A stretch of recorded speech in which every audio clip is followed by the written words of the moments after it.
ಅಶ್ವವೇಗ ಡಿಜಿಟಲ್ಗೆ ಸ್ವಾಗತ. ನಾನು Sachin Hemmakki. Russia Ukraine ನಡುವಿನ ಸಂಘರ್ಷವನ್ನು ಕೊನೆಗೊಳಿಸುವಲ್ಲಿ ಭಾರತದ ಪಾತ್ರ ಹೆಚ್ಚು ಮಹತ್ವದಾಗಿದೆ. ಯುನೈಟೆಡ್ ಸ್ಟೇಟ್ ಅಧ್ಯಕ್ಷರಾಗಿ ಆಯ್ಕೆಯಾದ ನಂತರ ಡೊನಾಲ್ಡ್ ಟ್ರಂಪ್ ರಷ್ಯಾ ಉಕ್ರೇನ್ ನಡುವಿನ ಸಂಘರ್ಷಕ್ಕೆ ಅಂತ್ಯ ಹಾಡಲು ಪ್ರತಿಜ್ಞೆ ಮಾಡಿದ್ದಾರೆ. ಇದಕ್ಕಾಗಿ ರಷ್ಯಾದ ಅಧ್ಯಕ್ಷ ವ್ಲಾಡಿಮಿರ್ ಪುಟಿನ್ ಅವರನ್ನು ಭೇಟಿ ಮಾಡಲು ಉತ್ಸುಕರಾಗಿದ್ದಾರೆ. ಹಾಗೆ ಪುಟಿನ್ ಕೂಡ ಈ ಸಭೆಯಲ್ಲಿ ಪಾಲ್ಗೊಳ್ಳಲಿಕ್ಕೆ ಇಚ್ಛೆ ವ್ಯಕ್ತಪಡಿಸಿದ್ದಾರೆ. ಹಾಗಾದರೆ ಈ ಸಭೆ ಎಲ್ಲಿ ನಡೆಯಲಿದೆ ಎಂಬ ಕುತೂಹಲ ಮೂಡುವುದು ಸಹಜ. ಮೂಲಗಳ ಪ್ರಕಾರ ಈ ಸಭೆಗೆ ಭಾರತವನ್ನು ಸೂಕ್ತ ಆಯ್ಕೆ ಅಂತ ಪರಿಗಣಿಸಲಾಗಿದೆ. ಮೂಲಗಳ ಪ್ರಕಾರ ಕ್ರೆಮ್ಲಿನ್ ಈ ಸಭೆಯನ್ನು ಆಯೋಜಿಸಲಿಕ್ಕೆ ಸಂಭಾವ್ಯ ದೇಶಗಳ ಪಟ್ಟಿಯನ್ನು ಸಿದ್ಧಪಡಿಸ್ತಾ ಇದೆ. ಭಾರತವು ಈ ಪಟ್ಟಿಯಲ್ಲಿ ಅಗ್ರ ಸ್ಪರ್ಧಿಯಾಗಿ ಹೊರಹೊಮ್ಮಿದೆ.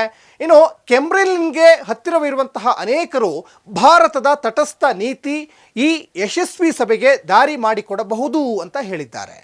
ರಷ್ಯಾ ಉಕ್ರೇನ್ ಯುದ್ಧದ ಸಂದರ್ಭದಲ್ಲಿ ಭಾರತದ ನಿಷ್ಪಕ್ಷಪಾತ ಮತ್ತು ಸ್ವತಂತ್ರ ನಿಲುವು ಅಂತಾರಾಷ್ಟ್ರೀಯ ಮನ್ನಣೆ ಗಳಿಸಿದೆ. ಇದಲ್ಲದೆ ರಷ್ಯಾ ಅಧ್ಯಕ್ಷ ಪುಟಿನ್ ಈ ವರ್ಷ ಭಾರತಕ್ಕೆ ಭೇಟಿ ನೀಡಲಿದ್ದಾರೆ. ಮತ್ತೊಂದೆಡೆ ಡೊನಾಲ್ಡ್ ಟ್ರಂಪ್ ಕೂಡ ಈ ಹಿಂದೆ ತಮ್ಮ ಅಧಿಕಾರದ ಅವಧಿಯಲ್ಲಿ ಭಾರತಕ್ಕೆ ಭೇಟಿ ನೀಡಿದರು. ಭಾರತವು ಕ್ವಾಡ್ ಮೈತ್ರಿಕೂಟದ ಸದಸ್ಯ ರಾಷ್ಟ್ರವಾಗಿದೆ ಮತ್ತು 2025ರಲ್ಲಿ ಕ್ವಾಡ್ ಶೃಂಗಸಭೆಯ ಅಧ್ಯಕ್ಷತೆ ಕೂಡ ವಹಿಸುತ್ತೆ. ಇದರಲ್ಲಿ ಟ್ರಂಪ್ ಭಾಗವಹಿಸುವ ನಿರೀಕ್ಷೆ ಇದೆ. ರಷ್ಯಾ ಮತ್ತು US ಅಧ್ಯಕ್ಷರು ಈ ವರ್ಷ ಭಾರತಕ್ಕೆ ಭೇಟಿ ನೀಡಲಿದ್ದಾರೆ.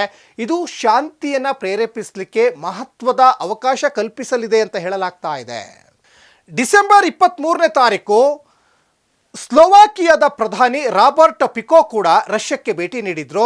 ಇನ್ನು ಸ್ಲೋವಾಕಿಯಾದಲ್ಲಿ ಸಭೆ ನಡೆಸಲಿಕ್ಕೆ ರಷ್ಯಾ ಅಧ್ಯಕ್ಷ ಪುಟಿನ್ ಅವರನ್ನು ಆಹ್ವಾನಿಸಿದ್ರು. ಆದರೆ ಕ್ರೆಮ್ಲಿನ್ ಅಧಿಕಾರಿಗಳು ರಷ್ಯಾ ಸಂಧಾನಕ್ಕಾಗಿ ಸ್ನೇಹಪರ ರಾಷ್ಟ್ರವನ್ನು ಬಯಸ್ತಾ ಇದೆ ಅಂತ ಹೇಳಿದರು. ಹಾಗಾಗಿ ಇಲ್ಲಿ ಶಾಂತಿದೂತ ರಾಷ್ಟ್ರವಾಗಿ ಭಾರತ ರಷ್ಯಾ ಮತ್ತು ಉಕ್ರೇನ್ಗೆ ಬುದ್ಧಿ ಹೇಳೋದ್ರ ಜೊತೆಗೇ ಶಾಂತಿ ಮಂತ್ರವನ್ನು ಪಠಿಸುತ್ತಾ ಹಾಗಾದರೆ ಭಾರತ ಅಧ್ಯಕ್ಷತೆಯನ್ನು ವಹಿಸಿದರೆ ಯುದ್ಧ ಶಮನ ಆಗುತ್ತಾ ಹಾಗಾದರೆ ರಷ್ಯಾ ಮತ್ತು ಉಕ್ರೇನ್ ಅನ್ನುವಂಥದ್ದು ಕೂಡ ಈಗ ಕಾದು ನೋಡಬೇಕಾಗಿದೆ.